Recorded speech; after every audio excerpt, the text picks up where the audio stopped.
Salakia, a phone call. But getting back to this, man. Alright. Getting back to this. We're going to be hated by the world. The world isn't going to love us, man. I'm trying to wrap this up as fast as I could. And this is 2 Timothy.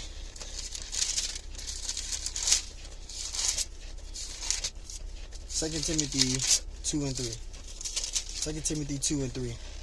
Okay. This is my first Timothy. 2 Timothy 2 and 3. And it says, "Thou therefore endure hardness as a good soldier of Yahushua." Right? Verse 4. "No man that warreth entangle himself with the affairs of this life, that he may please him who have chosen him to be a soldier." Right? So the Lord called us in to be a soldier, so we got to endure this hardness, man. This persecution that's coming amongst the prophets, amongst the men of the Lord, man. Alright? We have to be able to endure through it. We have to be able to endure through this. Okay? We have to be able to endure through this. Persecution is coming. Persecution is coming. Right? And that's what makes you a good soldier, because the main point is enduring through it. Enduring to the end. Right? To make it there. We're going to go to Sirach.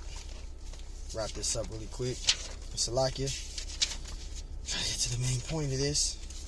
But man, vex, man. This is vexing as hell.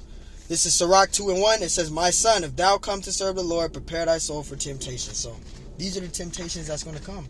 And like I said, man, they're going to increase. There's never an end to temptation. Okay? And it says set thy heart upright. Verse 2. Set thy heart upright and constantly endure, and make no haste in the time of trouble. So we can't make haste in the time of trouble. We got to seek the Lord. Because that's going to be persecution. That's temptation on a high level. Persecution, that's a high level of temptation there. Right? Be labeled as a martyr, right? A terrorist. That's temptation there. It says, verse 3, it says, "Cleave unto him." So cleave unto the Lord, and depart not away, that thou mayest be increased at the last end. You see that? Verse 4, it says, "Whatsoever is brought upon thee, take cheerfully, and be patient when thou art changed to a low estate." Verse 5, "For gold is tried in a fire, and acceptable men in a furnace of adversity." This is the trials and tribulations that we got to go through as Israelite men. It's being persecuted, man. We're going to be persecuted. Just like the prophets of the Old Testament were persecuted. In the ancient world, in ancient Rome, they were persecuted. In this place called America, which is modern day Rome, we are going to be persecuted, man. And it's crazy because these people, these Amalekites, these so-called, white people, the Amalekites, because that's who you are, you're Edomite, they got a problem with us saying that they're not the true JEWs, and they're not. You guys aren't. That's not being an identity extremist. That's their secular history. I can use secular history to prove it. I got the book of Esau Edom. I can read that. I don't have to read the Bible. I can literally go in there. I can literally show you that you're not a JEW. I can go into secular history. Go to Kongi Mulan 740 AD. I got the whole secular history on that, and I can prove that you guys are not the true JEWs. That's not anti-Semitic. That's secular history of studying. I don't have to bring out the Bible. None of us have to bring out the scriptures. We can go to secular history to bring out documentation now.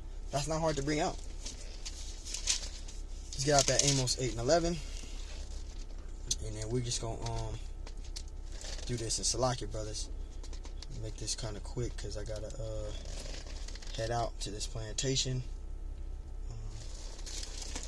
But hey, we're going to be as martyrs, brothers. And this is letting us know that we're near the end. We're near the end. Amos 8 and 11, it says, "Behold, the days come, saith the Lord, that I will..." It says, "Behold, the days come, saith the Lord, that I will send a famine in the land," right? "Not a famine of bread, nor thirst for water, but of hearing the words of the Lord." You see that? So famine of the word is coming. And that's what you see. They putting out a bill, right? About anti-Semitism. They're putting out a bill on that. That's leading into famine of the word. So we ain't going to be out here teaching much longer.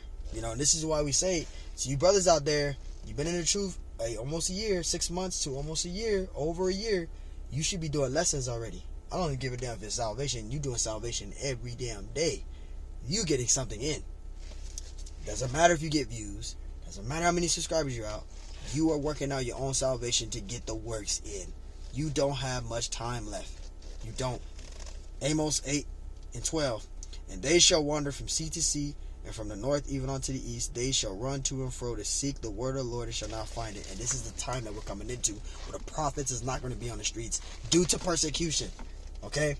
The prophets are not going to be out there on the highways and byways no more. And all you people that's been coming on our comment boards and calling us doctrines of devils and calling us a devil and speaking against the truth, right? Coming against us with these weird ass comments. You guys are coming out there justifying all your wacky tacky philosophies. You're going to realize that all those philosophies you guys learned, all that shit is bullshit. And you're going to realize that those men that you see doing those videos, you're going to realize those men that have been on them highway and byways have been really teaching the truth. And you're going to be the one to go out there and try to seek and to find those men. And you're not going to be able to find them. You're going to try to go on the internet. And you're not going to be able to get on the internet because they're going to cut that shit off too. So you guys are going to be asked out. You had time to get this truth. And people didn't want to get it. Famine of the word is coming. And I'm going to wrap this up with this right here, brothers. Because this is a perfect example of what's going to happen to us. Because this is what happened to the prophets of the ancient world. Okay, back in the Roman Empire. Okay, this is what happened to them. This is Hebrews 11 and verse 37. Hebrews 11 and 37. It says they were stoned, right? Stephen, he was a man of the Lord. He was stoned, right? They were stoned. They were sawn asunder. Were tempted, which we deal with on a daily basis, right? Were slain with the sword, right? You had prophets that got their head cut off, right?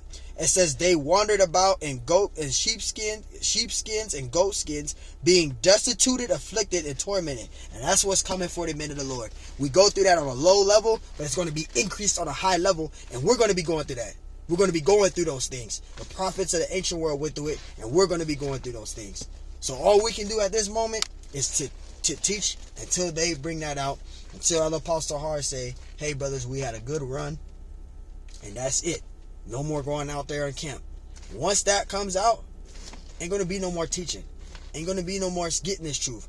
Ain't going to be no more going down to the camps. Ain't going to be no more being under brothers and chilling with brothers and laughing and doing all that. Ain't going to be no more doing that. So all you individuals that go down to the camp only and have not been doing no lessons, you just been sitting there, going to the camps only, just listening to all the videos throughout the week only, not doing no works. You've been in this truth longer than a year. You never gave no time for the Lord. If you getting a lesson in or put into the plow like the scriptures say to do so, you're going to be a messed up individual. I don't care if you say you're not a prophet. You know the scriptures well because you're going on the elders comment boards and you're posting scriptures. You know the scriptures well. You just don't have the confidence to do it. And that is going to be your demise because you wasted time, and famine of the word with persecution is at the table. So hey, Lord willing, this lesson is edifying. I want to give all honors and glories and praises to Yahweh, Bahashem Yahweh Shai, Bahashem Yahweh Kakodash, and double honors to the elders and the apostles of Great Millstone who rule well and teach well. Because those are the men who I learned this truth from through the spirit and power of Yahweh, Bahashem Yahweh Shai. Peace, blessings, salutations to the hopeful elect. And shalom to you, sincere brothers scattered abroad, pushing forth this word in truth and sincerity. Shalom to you, sincere sisters, listening in silence as the scriptures command you to do so. I am the brother Mashiach Arazakah from the Servants of Yahweh Yahweh Shai Camp, Las Vegas, Nevada branch. And Lord willing, this lesson is edifying. Alright, Lord willing, this lesson is edifying. But this is getting serious now. This is really on the line. Prophets are literally going to be put as martyrs, put as terrorists. Persecution, famine of the word with persecution is really at the table. And you should get this truth. If you're an individual that's new, get as much of this truth as you possibly can. And to you brothers that have been in the truth and have done no lessons, get to the plow as soon as possible. Because this truth ain't going to be around much longer. I don't see it being around any longer now. None of us do. None of us do. So hey, Lord willing, this lesson is edifying. Double honors to the elders and the apostles of Great Millstone once again. And shalom to you, sincere brothers and sisters. And on to the next one. So famine of the word with persecution is at the table. Shalom.